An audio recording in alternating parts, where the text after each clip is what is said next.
গতকাল দেখবেন যে প্রায় ৭০,০০০ শিক্ষকের ২০২১ সাল থেকে তাদের অবসর কল্যাণ ভাতা এটা তারা পেন্ডিং ছিল। এটা সংসদ নির্বাচন কমিশনে কি দিয়েছে একটু স্পষ্ট করে বলেন। নির্বাচন কমিশনে বিএনপির সীমানা নির্ধারণ কমিটির সদস্য ছিল, তাকে নির্বাচন কমিশনে নিয়োগ দেওয়া হয়েছে। আমরা আশা করেছিলাম, সরকারি দল বিরোধী দলও আশা করছে, এখনও করছে, যে একটা ঐকমত্যে পৌঁছবে জাতীয় জনগুরুত্বপূর্ণ বিষয়ে, জাতীয় গুরুত্বপূর্ণ বিষয়ে মতৈক্যের ভিত্তিতে সিদ্ধান্তগুলো আসবে, কিন্তু অনেক ক্ষেত্রে আসেনি।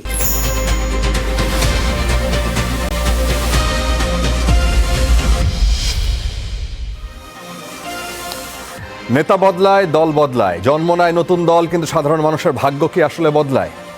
আশ্বাস আর প্রতিশ্রুতির ভিড়ে আমরা খুঁজব বাস্তবতার প্রতিফলন। আমাদের কাজ প্রশ্ন করা, দেশ ও মানুষের স্বার্থে প্রশ্ন আমরা করেই যাব। থাকবে মত ও ভিন্ন মতের শ্রদ্ধা। স্টার নিউজের কড়া আলাপে আজকে আপনাদের সাথে ফরাদি হাফিজ।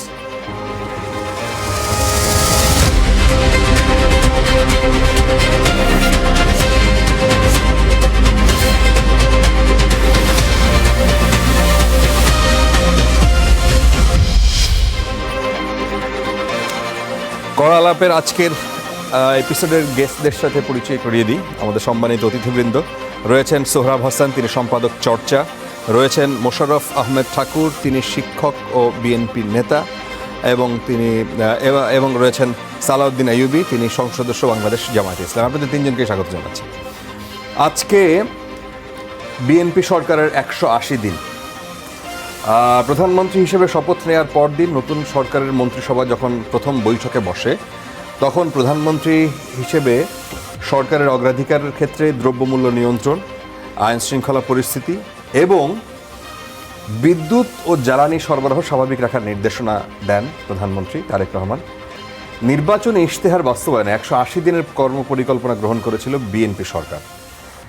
মোশাররফ আহমেদ ঠাকুর, আপনি যদি বলেন যে সরকারের 180 দিন পূর্ণ হলো দ্রব্যমূল্য নিয়ন্ত্রণে রাখা, আইন শৃঙ্খলা পরিস্থিতির উন্নতি এবং বিদ্যুৎ ও জ্বালানি সরবরাহ স্বাভাবিক রাখার ক্ষেত্রে সরকারের সফলতা কিংবা ব্যর্থতা আপনি যদি একটু আমাদেরকে জানান।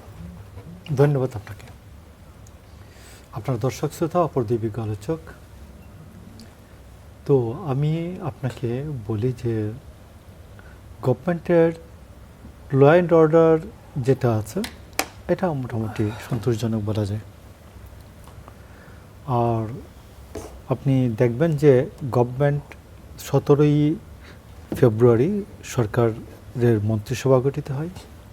তারপরে 12 দিন পরে গভর্নমেন্ট ফেস করে যে একটা বিশ্বব্যাপী আলোড়ন তোলা, যে একটা যুদ্ধ, আমেরিকা ইরান বা আপনি ইসরায়েল ইরান যুদ্ধ, এবং এই যুদ্ধে মোটামুটি সবাই এটা সবাইকে টাচ করে, সবাইকে স্পর্শ করেছে।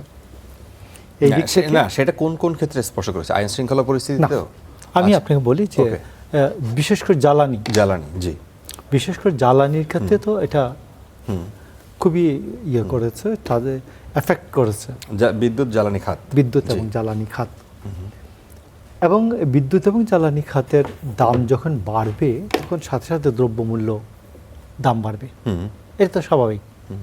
তো সেই ক্ষেত্রে যে এবং সরকার 27 দিনের মাথায়, এর 15 দিনের মাথায় আপনি দেখবেন যে হামের প্রাদুর্ভাব যেটা অনিয়ন্ত্রিত অবস্থায় পড়লো, যে গত গভর্নমেন্ট তারা হামের টিকা কেনেন নাই, দেন নাই, এইসব কথা তো বলাই যেতে পারে।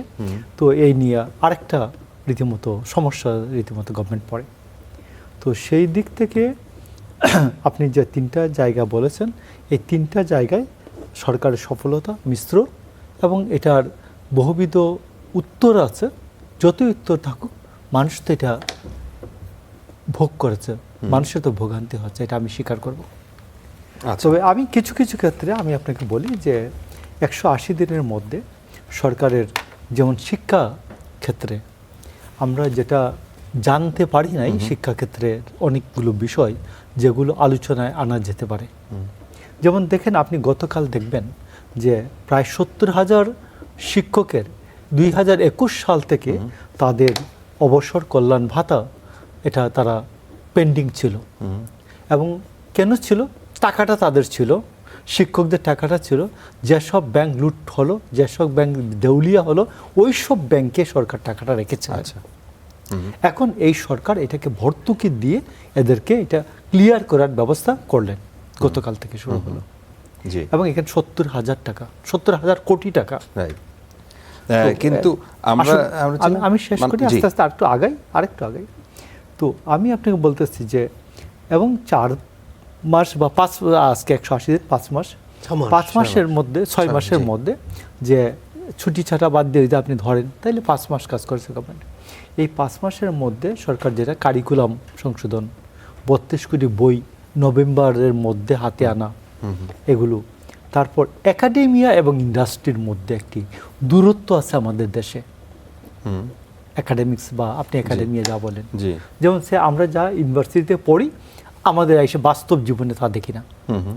আপনি দেখবেন যে নর্থ সাউথে, ব্রাকে, আপনি যদি বাচ্চা থাকে বা অন্যরা থাকে, শুনবেন যে তারা যে ল্যাঙ্গুয়েজটা পড়াতে চায় কারিগরি ক্ষেত্রে, শিক্ষার ক্ষেত্রে, এটা ইউজিসি মানত না আগে। এখন ইউজিসিকে আপনার প্রায়, আমি আপনাকে বলি, ইউজিসিকে একটা বড় ফান্ড দেওয়া হয়েছে যাতে একাডেমিয়া এবং ইন্ডাস্ট্রির দূরত্ব যাতে কমে আসে, কারিকুলামটা, কোর্সটা এইভাবে হয়। আপনি শিক্ষা খাতের কথা বলছেন, ধরে নিলাম এখানে আপনাদের অনেক সাফল্য, কিন্তু মোটা দাগে এই সরকারের এই 3টা জায়গায় প্রায়োরিটি ছিল, এবং এই প্রায়োরিটিটা এই কারণেই সেট করা হয়েছিল। আপনারা জানেন যে আগের অন্তর্বর্তী সরকারের সময় থেকে যে বিশৃঙ্খল পরিস্থিতি, স্পেশালি আইন শৃঙ্খলা পরিস্থিতির ক্ষেত্রে, সেই জায়গাটা মানুষ যেন একটা স্বস্তি পায়, মানুষ যেন এই কলকারখানা, ইন্ডাস্ট্রি, তাদের যেমন এক রকমের স্বস্তি দরকার, সাধারণ মানুষ তাদের নিরাপত্তার ক্ষেত্রে বড় রকমের প্রশ্ন তৈরি হয়েছিল। সেই জায়গাটায় মানুষ কতটা স্যাটিসফাইড একজন সাধারণ মানুষ হিসেবে, আপনি আপনার রাজনৈতিক পরিচয় যদি বাদ দিয়ে একজন সাধারণ মানুষ হিসেবে ধরেন, বিএনপি সরকারকে আপনি যদি আইন শৃঙ্খলা পরিস্থিতিতে 10-এর মধ্যে কত দিবেন? আমি আপনাকে 10-এর মধ্যে দেওয়ার আগে, আপনার মনে আছে 100 দিন, সরকারের 100 দিনে একটা কত, আগামীকাল হয়তো আমরা পাবো প্রত্যেকগুলিতে এই ইয়েগুলো, যে পরিসংখ্যানগুলি, সরকারের 100 দিনের পরিসংখ্যানে আপনি একটা যদি সাপোর্ট না করি, খুন সাপোর্ট না করি, তাও সরকারের 100 দিনে মাত্র 605টা খুন হলো। 605টা খুন, এটা মাত্র না। আপনি দেখুন, আমি 2016 থেকে, প্রথম আলো, ওনার পুরাতন প্রতিষ্ঠান, প্রথম আলো দিল যে 2016 থেকে সর্বনিম্ন বছরে 3900 খুন ছিল, আর উপরে 4200 প্লাস খুন ছিল। তো সেই ক্ষেত্রে আপনি যদি ধরেন, তাহলে 900 প্লাস অথবা 1000 প্লাস। আচ্ছা, তো সেই ক্ষেত্রে 1050 প্লাস। তো 1050 প্লাস 100 দিনের অবস্থা কি আপনাদের? তো সেই ক্ষেত্রে আপনি যদি ওই হিসাবটা করেন, তাইলে সরকারের 33% অপরাধের সংখ্যা, অ্যারাউন্ড 33% কম। আচ্ছা আচ্ছা। তো সেইখানে আমি আপনাকে বলছি যে আপনি কিন্তু মার্ক কত দিবেন? আপনি 100তে ধরেন, আপনি যে জিনিসগুলি বলবেন, সফলতাটা তো ধরুন প্রথম দিকে একটু কম থাকে, আবার এরপর একটু বাড়তে পারে, আরও সফলতাটা আরেকটু যুগ হতে পারে, আরও যুগ হতে পারে। তো সেই ক্ষেত্রে প্রথম দিকে সফলতা যেগুলো আছে, সরকারের যে ওয়াদা যেগুলো ছিল, এগুলোর কাছাকাছি। এখন পর্যন্ত গভর্নমেন্টের মন্ত্রী এমন কেউ করেন নাই যে তাকে ফৌজদারি অপরাধী বলা যেতে পারে। আচ্ছা, মন্ত্রী, এমপি, ঠিক আছে, যেগুলো আছে ফৌজদারি অপরাধে অপরাধী একবারে, এই অপরাধ হচ্ছে যেমন জয়নাল হাজারীর মতো, শামীম ওসমানের মতো, এইরকম একটা মাফিয়া তন্ত্র ওই এলাকায় কায়েম হয়ে গেছে। এইটা এখনো হয় নাই। আমি মনে করি যে, এবং আমার প্রত্যাশাটা হচ্ছে সরকার বা প্রধানমন্ত্রী যেন এতটুকু সচেতন থাকেন, কোথাও যেন একজন শামীম ওসমান তৈরি না হন, কোথাও একজন জয়নাল হাজারী তৈরি না হন, এবং কোথাও লক্ষ্মীপুরে একজন তাহের তৈরি না হন। এবং আমি পুরোটা বলবো যে 300 সিটে যেন 300 জন জমিদার তৈরি না হন। ঠিক এইভাবে আইন শৃঙ্খলা পরিস্থিতিটা, আমি তো বলবো সামগ্রিকভাবে যদি এই 300 জমিদার আমাদের জন্য তৈরি না হন, তাইলে আমি মনে করি বাংলাদেশের মানুষ হ্যাপি, বাংলাদেশের মানুষ উইল বি হ্যাপি। আচ্ছা, সালাউদ্দিন আইয়ুবী, বাংলাদেশের মানুষ আসলে কতটা হ্যাপি? 180 দিন, আপনি একজন সংসদ সদস্য, তিনি বলছেন যে বাংলাদেশে সুনির্দিষ্টভাবে কোনো পার্টিকুলার জেলায় যেন এরকম একজন তাহের তৈরি না হন, কোনো পার্টিকুলার ব্যক্তি তৈরি না হন, যে কিনা একজন সন্ত্রাসীর প্রতিমূর্তি হয়ে ওঠে, প্রতীক না হয়ে ওঠে। তো আপনাদের একজন সংসদ সদস্য, তিনি দেখলাম যে গতকালকে দেখলাম যে তিনি নিজে সেখানকার প্রধানমন্ত্রী হিসেবে কুষ্টিয়ার প্রধানমন্ত্রী হিসেবে নিজেকে ওইভাবে বলছেন একটা বক্তৃতায়, আপনি বলবেন যে এক সরকারের 80 দিন প্লাস হচ্ছে আপনারা বিরোধী দলে এই সরকারকে কতটা সহযোগিতা করলেন এবং তার মূল্যায়নটা আপনার কাছ থেকে শুনতে চাই। তারা আসলে কতটা কার্যকরভাবে এই দেশটা চালাতে পেরেছে? ধন্যবাদ আপনাকে, ধন্যবাদ সম্মানিত বিজ্ঞ সহ আলোচক যারা রয়েছেন। আমি ওনার এটার সাথে একটু দ্বিমত করব। আসলে দেশের মানুষ যেভাবে শামীম ওসমান চায় না, এটার পাশাপাশি দেশের আমূল পরিবর্তনের প্রত্যাশা ছিল হলো দুর্নীতি থাকবে না, দুর্নীতি মুক্ত একটা বাংলাদেশ গড়ে উঠবে, দলীয়করণ থাকবে না। এটা দেশের মানুষের একটা প্রত্যাশা ছিল যে সর্বক্ষেত্রে শুধুমাত্র দলের লোকজন এবং দলীয় প্রভাবাপন্ন ব্যক্তিরাই সুবিধা ভোগ করবে, এই চর্চাটা দেশে থাকবে না। এটা 24 পরবর্তী সময়ে অন্তত মানুষ এটা প্রত্যাশা করেছিল। কিন্তু আপনি যদি একটু দেখেন যে এই গত 180 দিনে এখন পর্যন্ত সরকার যত জায়গায় তার সুযোগ ছিল 100% জায়গায় তারা দলীয়করণের সর্বাত্মক চেষ্টা তারা করেছে। কীরকম? তারা জেলা পরিষদ প্রশাসক হিসেবে তারা দলীয় লোকদেরকে সেখানে প্রশাসক নিয়োগ দিয়েছে, সিটি কর্পোরেশনে তারা প্রশাসক নিয়োগ দিয়েছে। সরকারি যে প্রতিষ্ঠানে এই মানে অদূর মানে ইয়েতে খুব কম, আমরা যদি অন্তত 30 বছর ইতিহাস 40 বছর ইতিহাস দেখি, লম্বা আলোচনা তো আপনি যদি বলেই ফেললেন, আপনি এটাও বলবেন সাথে এক লাইনে যে প্রশাসক দলীয় হিসেবে না দিয়া, মানে তাদের আর কি বিকল্প ছিল, মানে জামায়াত থেকে তারা নেবে নাকি? দলীয়ই বলছি না তো, আমরা জামাত বলবো কেন? আমরা তো বলছি দলীয় না, প্রশাসক না দিয়ে নির্বাচন দিবে, খুব স্বাভাবিক। সেই নির্বাচনের কথা তো তারা বলছে নির্বাচন দিবে না, আমি সেইটা সময়টুকু তাদেরকে দিবেন না। আপনি সিটি কর্পোরেশনের জায়গায় যদি নির্বাচনের কথা বলেন, দিবে। আপনি বন মানে কর্পোরেশনে কেন প্রয়োজন হলো যে বিএনপির বন বিষয়ক সম্পাদককে এখানে এসে চেয়ারম্যান বানাইতে হবে? এটা তো আসলে কোনো যৌক্তিকতা ছিল না। এরকম 12টা প্রতিষ্ঠান বন শিল্প কর্পোরেশন, বন শিল্প কর্পোরেশন, হ্যাঁ, সেখানে দিয়েছে।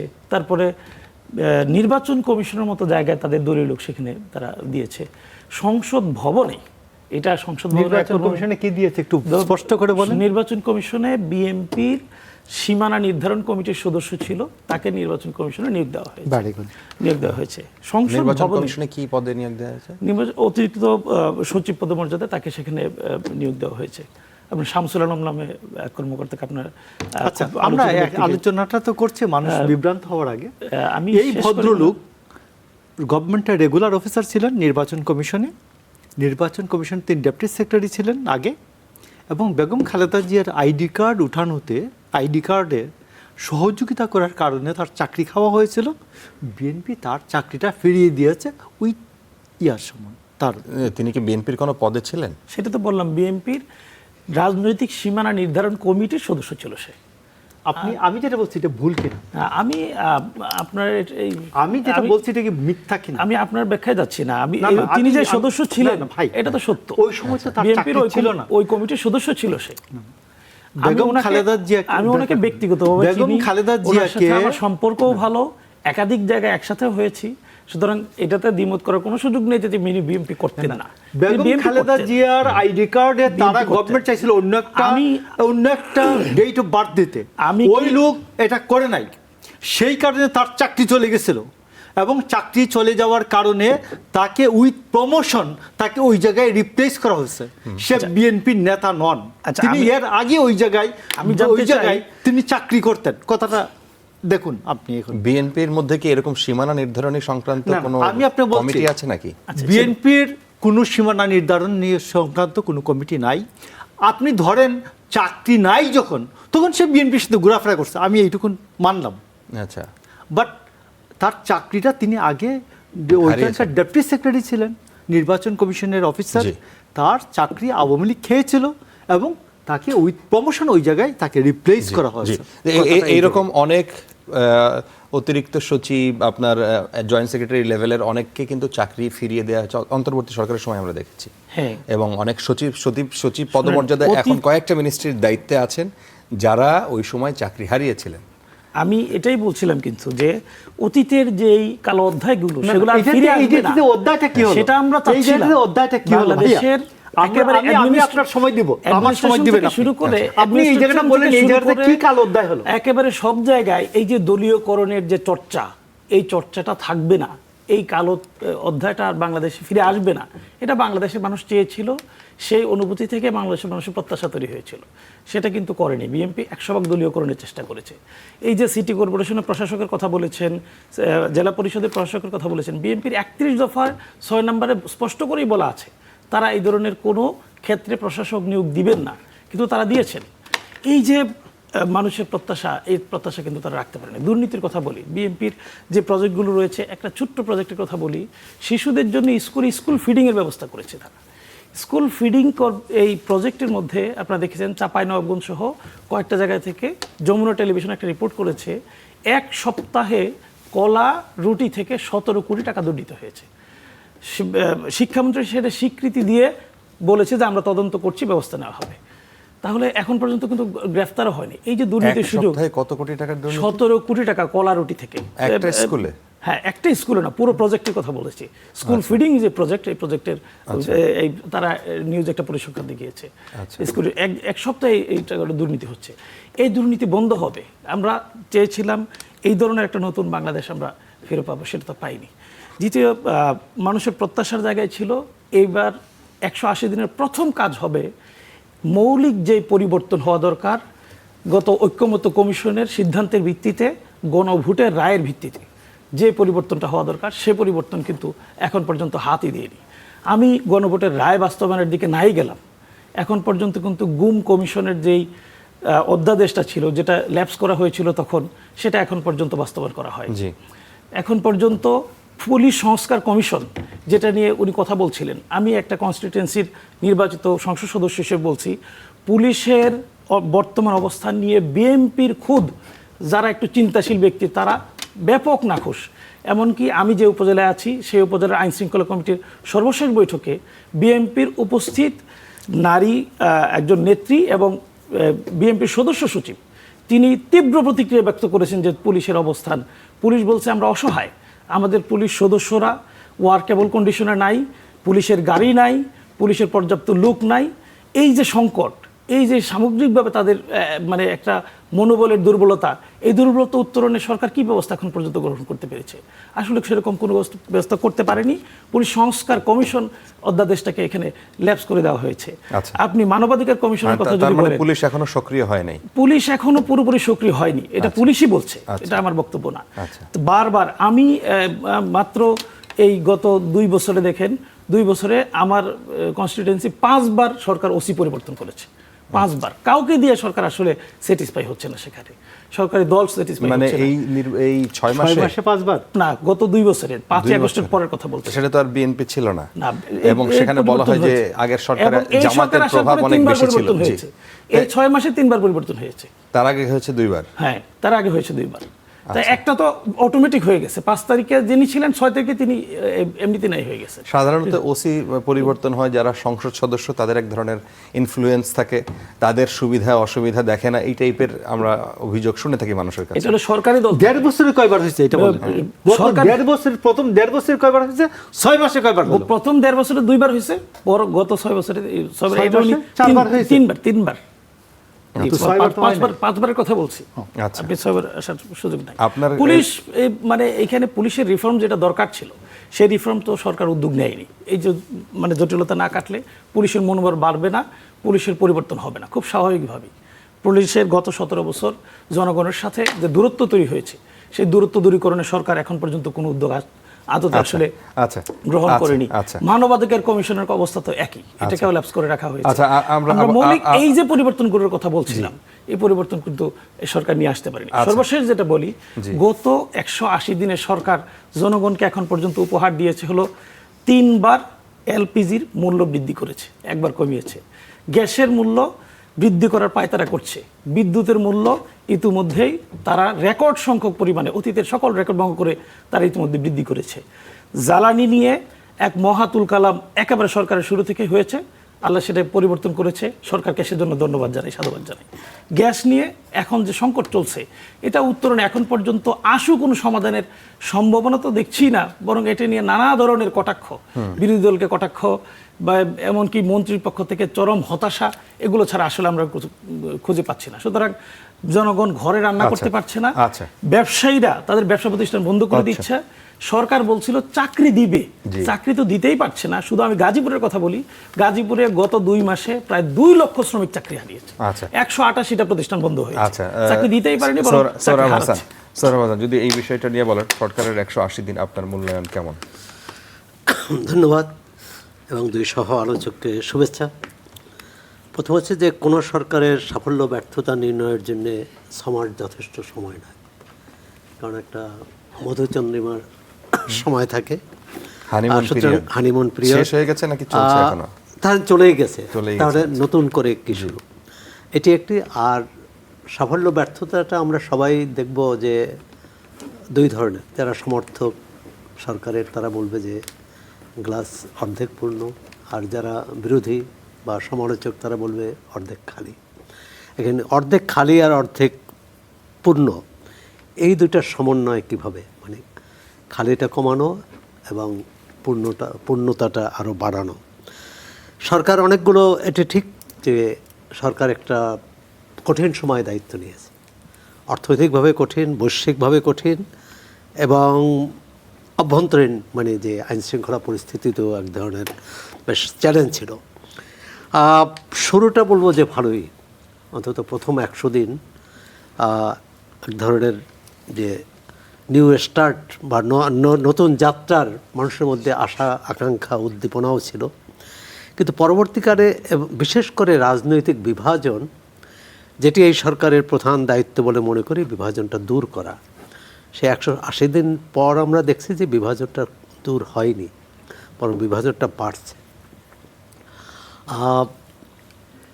এর আগে যে জাতীয় সংসদগুলো আমরা দেখতাম কি সরকারি দল ও বিরোধী দল প্রচণ্ড রেষারেষি, বাকবিতণ্ডা, ওয়াকআউট, এবং কেউ কাউকে ছাড় দিতে রাজি না। সেটা কোন এবারে কোন সংসদের কথা বলছেন? এটি ধরেন গত 3 সংসদ বাদ দিলে আগের সংসদ, আচ্ছা। অন্তত পঞ্চম থেকে নবম, ষষ্ঠ বাদ দিয়ে মাঝখানে 4টি সংসদ তো মোটামুটি কার্যকর ছিল। কিন্তু ওই 4টি সংসদের হচ্ছে বিরোধী দল অর্ধেক সময় সংসদের বাইরে ছিল, আর সরকারি দল যেটা তাদের পক্ষে যায় সে তাদের দলীয় স্বার্থেই আইন করেছে।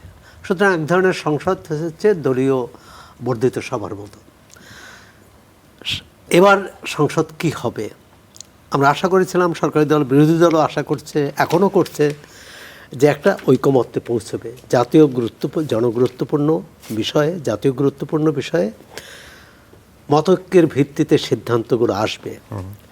কিন্তু অনেক ক্ষেত্রে আসেনি, এবং যে রাজনৈতিক প্রশ্ন আইয়ুবী ভাই বললেন, এই রাজনৈতিক প্রশ্নের সমাধানটা খুব জরুরি। যে জুলাই সনদটা কীভাবে বাস্তবায়ন হবে, আগামী রাষ্ট্রের রূপরেখাটা কেমন হবে, শাসন কাঠামোর চিত্রটা কেমন দেখব, আগের মতোই না পরিবর্তন হবে।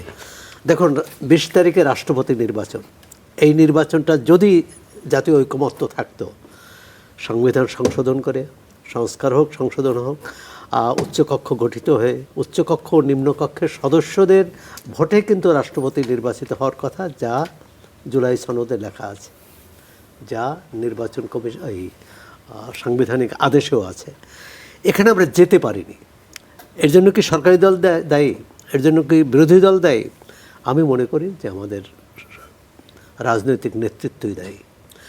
এখানে যে যার অবস্থানে অনড়, মানে এটা যে একটা সমাধান প্রয়োজন, এটি বিরোধী দল অনুভব করছে না। এখন বিরোধী দলের যে অবস্থান, সেটাও বলবো যে অনড় অবস্থান। তারা বলছিল 180 দিনের মধ্যে সংবিধান সংস্কার পরিষদ গঠন করতে হবে, সংবিধান সংস্কার পরিষদ এই আইনগুলো অনুমোদন করবে, জুলাই সনদের যে অঙ্গীকারগুলো অনুমোদন করবে, তারপর জাতীয় সংসদ হবে। 180 দিন তো পার হয়ে গেল, হয়তো জাতীয় সংসদের 180 দিন এখনও হয়নি। তবে এই সংসদ আবার নতুন করে সংবিধান সংস্কার পরিষদ হবে, আবার নতুন করে মানে বিল উত্থাপিত হবে, এই রাজনৈতিক প্রশ্নে আমার মনে হয় না। সরকারি দল একটা কমিটি করেছে সংবিধান সংশোধনের লক্ষ্যে, বিশেষ কমিটি, বিরোধী দল কোনো সদস্য দেয়নি। এখন এখানে দুটো পথ আছে। এক হচ্ছে সরকার একতরফা সিদ্ধান্ত নেওয়া সরকারি দল ওই 12 জন সদস্য নিয়ে, অথবা এই পুরো বিষয়টাই থেমে গেল, তাহলে জুলাই অভ্যুত্থানের অঙ্গীকার, জুলাই সনদ, সব কিছু কিন্তু অর্থহীন হয়ে গেল। এখন কিভাবে চলবে? আর দুর্নীতি, অনিয়ম, দলীয়করণ এগুলো সবসময় ছিল, কমার কথা।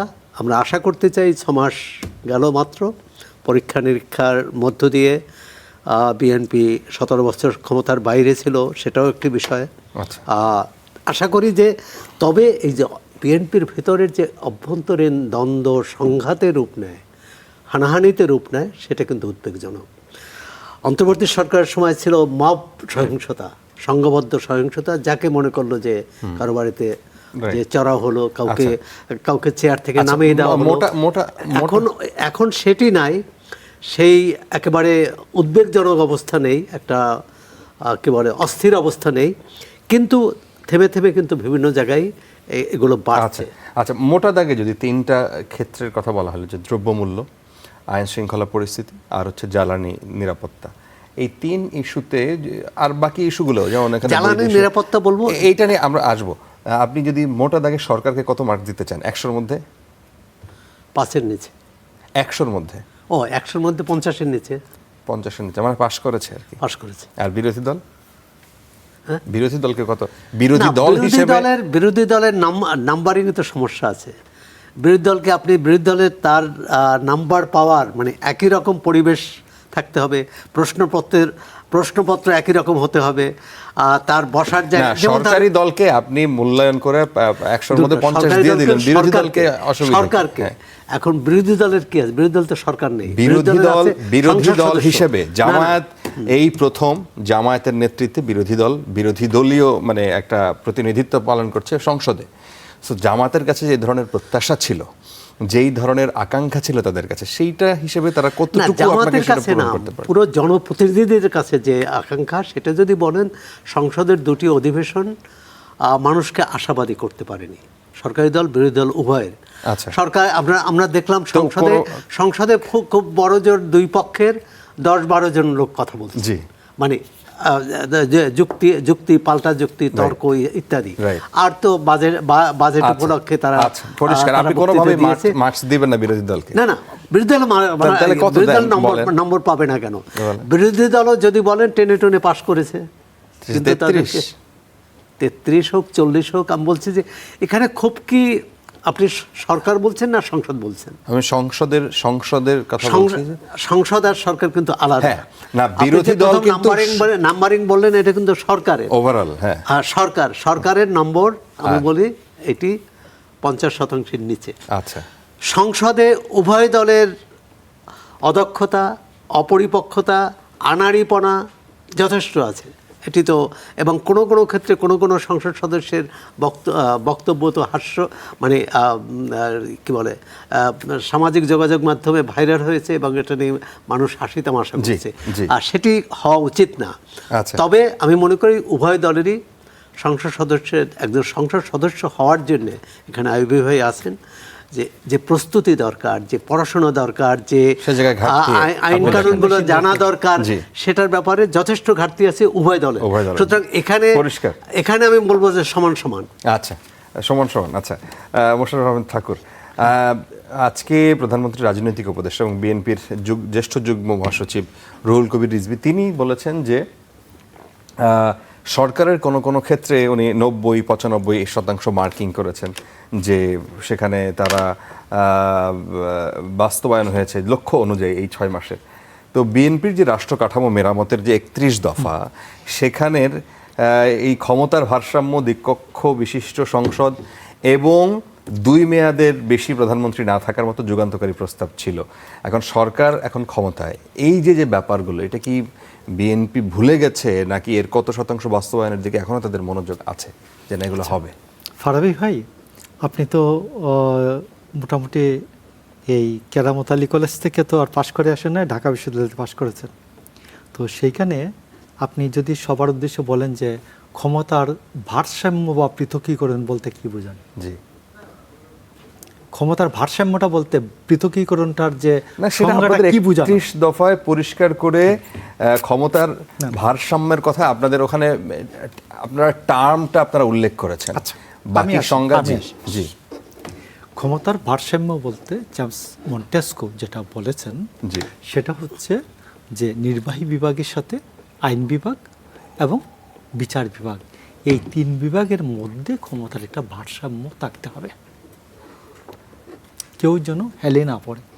আগে যেটা বলছিলেন, সেই ক্ষেত্রে আমি আপনাকে বলছি আজকে উনি যেটা বলেছেন, কোনোভাবেই প্রধানমন্ত্রী 10 বছরের বেশি ক্ষমতায় থাকবেন না, এটা আচ্ছা। আজকে উনি পুনর্ব্যক্ত করতে, আমি ওনার বক্তব্যটা শুনেছি। আচ্ছা, নাম্বার 1। নাম্বার 2 হচ্ছে যে রাষ্ট্রপতি তো অলরেডি 10 বছরের বেশি থাকবে না, এটা অলরেডি যুক্ত আছে আমাদের সঙ্গে। জি। নাম্বার 3 হচ্ছে আইন বিভাগ, প্রধান বিচারপতি, বিচার বিভাগ, প্রধান বিচারপতিকে আপনার প্রধান আলাদা সচিবালয় করে একটা দিয়ে আলাদা সচিবালয় বা জি। সচিবালয় ছাড়াও বেসিক্যালি প্রধান বিচারপতিকে সিনহার মতো বের করে দিচ্ছেন কিনা, প্রধান বিচারপতি এবং তার সুপ্রিম কোর্ট অ্যাপিলেট ডিভিশনের উপর আপনি প্রভাব বিস্তার করছেন কিনা, এইটা হলো দৃশ্যমান। আর হাসিনার সময় দৃশ্যমান ছিল, আপনি প্রধান বিচারপতি থেকে অন্যান্য বিচারপতিরা স্বাধীনভাবে কাজ করছেন কিনা, এটা কতটুকুন আপনি শুনতে পান। দেওয়ালে আপনিও কান শুনেন, আমরাও শুনি। মানে এখানে বিচারাঙ্গনে বিচারালয়ে সরকারের বা সরকার দলীয় কোনো প্রভাব নির্বাহী নাই, বিভাগের কোনো প্রভাব কোনো আমি প্রভাব মনে করি নাই। আচ্ছা, এবং কোনো পোস্টিং বিচারকদের তদবির বাণিজ্য। আপনাকে আরেকটা আপনি নিশ্চয়ই এই যে টক শোর মাঝখানে আমরা টক ব্রেকে বলতাম এই কোশ্চেনটা পরিবর্তন করে বলেন বলেন বলেন বলেন বলেন, ওটা থামান না, থামান আমাকে বলছে না, এরকম কেউ নাই। থামান। জি।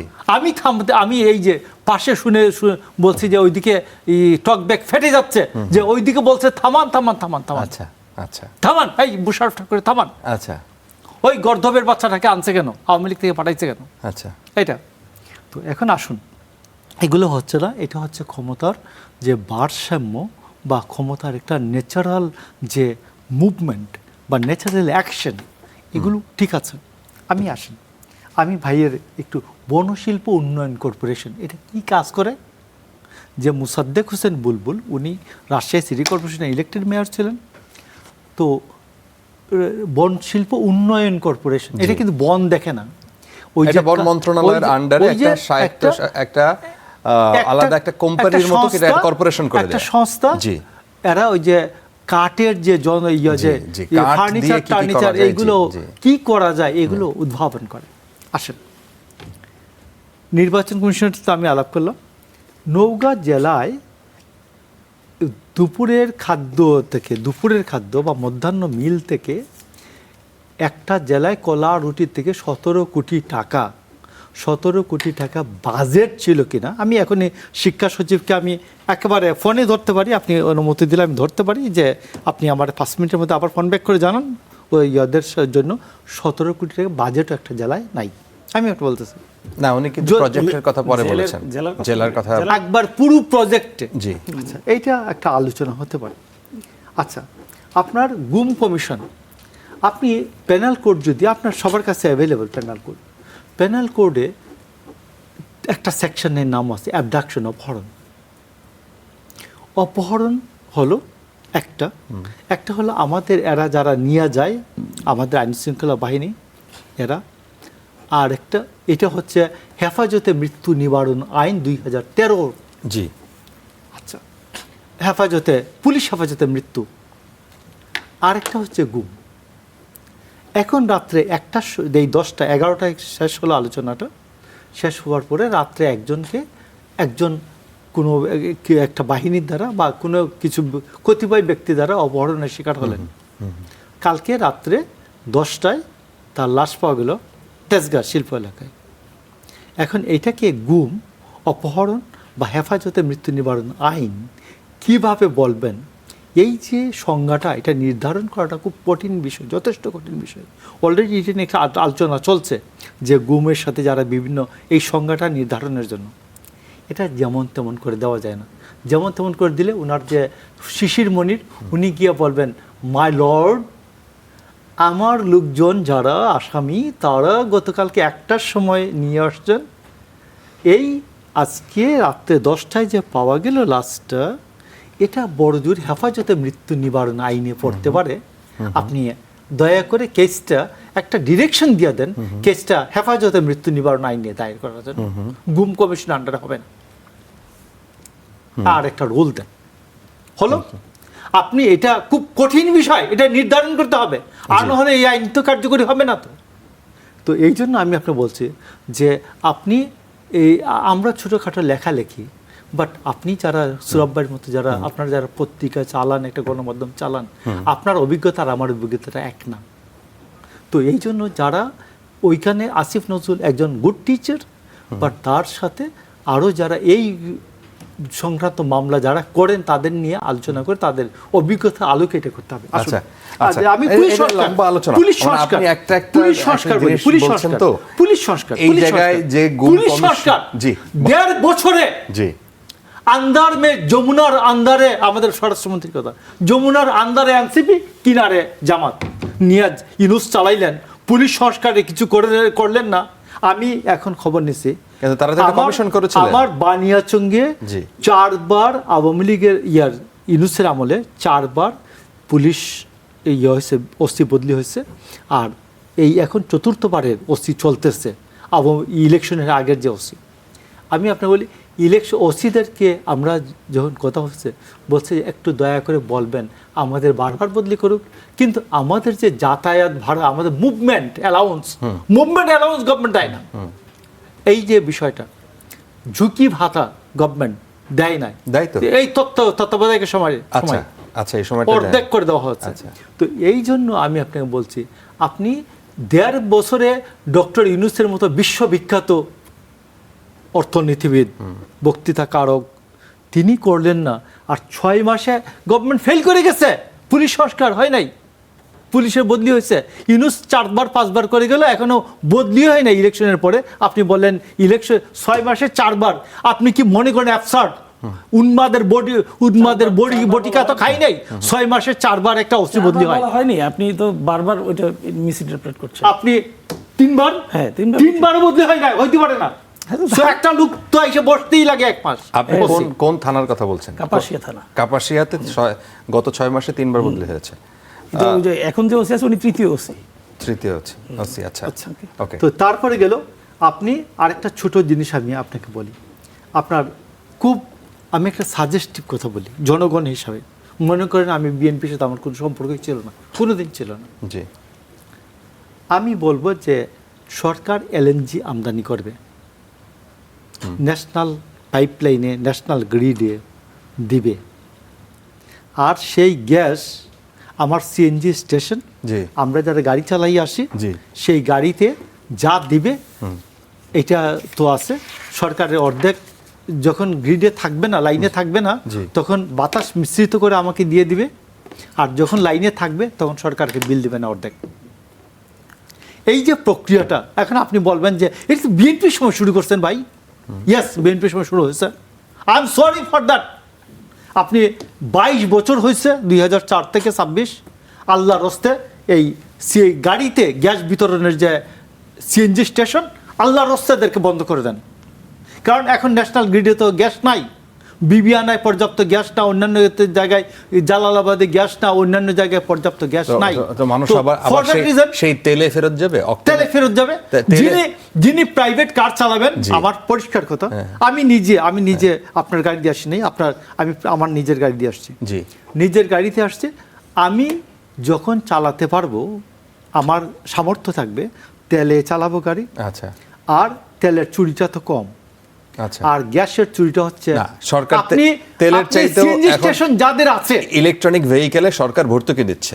এখন ইলেকট্রনিক ভেহিকেল যারা নিচ্ছে তারা তো আরো বিপদে পড়ছে, যে তার ইলেকট্রিসিটি নাই। সরকারকে পরামর্শটা দেন না কেন? হ্যাঁ, এই সরকারি ফোরামে, আপনার দলীয় ফোরামে, যে এই গ্যাস যাতে গাড়িতে না দেওয়া হয়, বাসা বাড়িতে না দেওয়া হয় না, সেটা বাসা বাড়ির গ্যাস যেটা আছে এটা থাকলো, এটা তো বৈষম্য। বাট আমি আপনাকে বলছি যে আমার টাকা দিয়ে, বৈদেশিক মুদ্রা দিয়া, শতকরা 100% মানুষের টাকা দিয়ে আপনি এলএনজি আনবেন, আইনে আপনি গ্রিডে দিবেন, আর আমি 2% মানুষও নাই, গাড়ি নাই 2% মানুষের, 2% মানুষের গাড়িতে সেই এলএনজি দেওয়া হবে, সেইখান থেকে 50% চুরি হয়ে যাবে। মানে সিএনজি স্টেশনটা 50%। আচ্ছা, আপনি একটা সিএনজি একটা স্টার নিউজের পক্ষ থেকে একটা তদন্ত করেন যে যাদের সিএনজি স্টেশন আছে 2004 বা 2005 পাইছে, এদের আমেরিকায় বাড়ি কার নাই, মালয়েশিয়ায় বাড়ি কার নাই, কানাডায় কার বাড়ি নাই, বের করে ফেলা। আপনি তো সিএনজি স্টেশনের কথা বলেন, হ্যাঁ, আমাদের CNG তদন্ত স্টেশনটা লাগে না, বন্ধ করে আল্লাহর রাস্তে বন্ধ করে আচ্ছা, দেন এটা। তদন্ত লাগে না। সিএনজি যে একটা ছোট একটা বাহন আছে না, হ্যাঁ। মানে ইয়ে কালারের, সবুজ রঙের, হ্যাঁ। সেই বাহনের দাম যখন 2004 সালে, কেন 2002-03 সালে বোধহয় এটা শুরু হয়, 1,80,000 টাকা। 1,80,000 টাকায়। সেই একটা সিএনজির দাম এখন তো আপনি জানেন কয় টাকা দাম? একটা সিএনজির নাম্বারের দাম ওই কত বলেন? নাম্বারের দাম কত এখন জানেন তো? না, আমি ঠিক জানি না। হ্যাঁ, এখন 15, বলেন। 16, 19 লাখ টাকা দাম। গাড়ির যে দাম বেশি। গাড়ির বডির দাম কিন্তু সেই একই আছে। আপনি একটা শুধু নাম্বার প্লেট কিনবেন, এই যে করাপশনের ব্যাপারটা, এটা চোখে মুখে না, এটা চোখের সামনে না। না, তাহলে এই জায়গাটা তো গণ-অভ্যুত্থানের পরিষ্কার। পর এবং পরিবর্তন কি হলো? তো এই জন্য আমি বলছি গণ-অভ্যুত্থানের পর আমার উপলব্ধি, যে কোনো দুর্নীতি কমেছে না ভেহিকেলে, বেড়েছে? কোনো গাড়িতে আপনি আর সিএনজি দিবেন। আচ্ছা, পরিষ্কার। সালাউদ্দিন আইয়ুবী, আমি প্রশ্ন না করি, ছোট ছোট অনেক বিষয় তুলেছেন, যদি একটু সংক্ষেপে জবাব দেন। উনি আসলে জবাবের মতো কিছু বলেন নাই, তিনি আমার আগের প্রশ্নের উত্তর দিয়েছেন, সেরকম কোনো প্রশ্ন রাখেননি। আপনারা সবারই ছিল কিছু প্রসঙ্গ আসছে, যেমন আমাদের সৌরভ সাহেব রাষ্ট্রপতি নির্বাচন নিয়ে কথা বলছিলেন। আসলে বাংলাদেশ একটা পরিবর্তিত সময়ে এসে রাষ্ট্রপতি নির্বাচনটা পরিবর্তিত যেই রেজাল্ট, সে ফলাফলের ভিত্তিতে হওয়ার কথা ছিল। পরিবর্তনটা কি প্রত্যাশা করা হয়েছিল, এটা একটু আপনারা এক ছোট্ট অনুমতি দিলে একটা স্বরাষ্ট্রমন্ত্রী একটা রেকর্ড শোনাই, তাহলে আপনি রেকর্ড নির্বাচনে ভোট দিবে, রাষ্ট্রপতি নির্বাচনে স্বাধীনভাবে ভোট দিবে দলের বাইরে, সেই সংস্কার তো আমরা নিই। তিনি বলেছেন এটা। কি বলেছেন? তিনি বলেছেন যে রাষ্ট্রপতি নির্বাচনে দলের বাইরে স্বাধীনভাবে সংসদ সদস্যরা ভোট দিবে, সেই সংস্কার আমরা নিয়ে আসবো। তাহলে সেই সংস্কার তো সময়ের ব্যাপার না? একটু শেষ করি। আপনার শেষ করি, অনুচ্ছেদটা তাহলে রেখে সূত্র, জি আপনার জি তো জি পুরো বলেন। সময় তো জি, আপনার, আমি জি। শেষ করি তাহলে সুবিধা হবে। সেটা তিনি সেটা বলেছেন রাষ্ট্রপতি নির্বাচনে।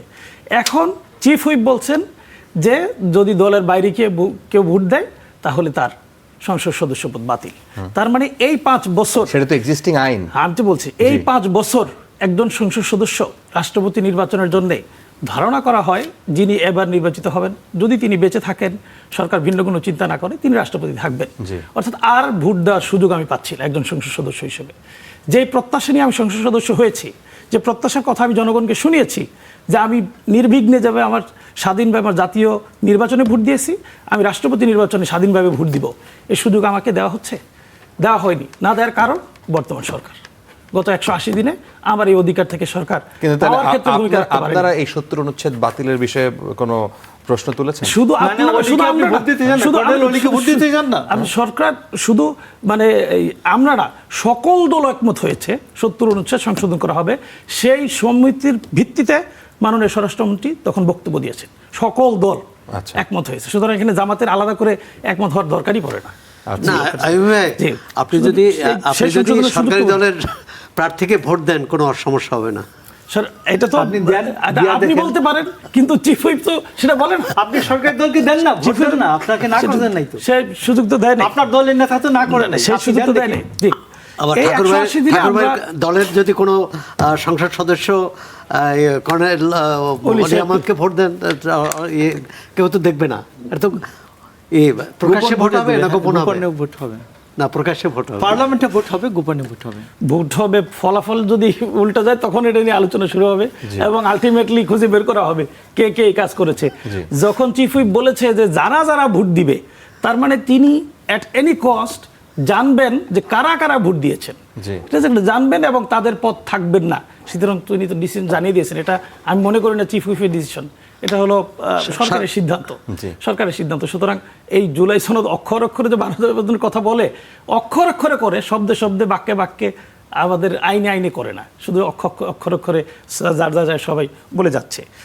আমরা এই যে আমি ছোট মানুষ, বলতে পারেন ছাত্রদের সাথে এখন পর্যন্ত উঠা বসা হয়, বাংলাদেশের মানুষের তরুণরা এই 24-এ ভূমিকা রেখে একটা প্রত্যাশা করেছিল আগের যেই চাঁদাবাজি, আগের যে টেন্ডারবাজি, এই পরিবর্তনটা অন্তত হবে।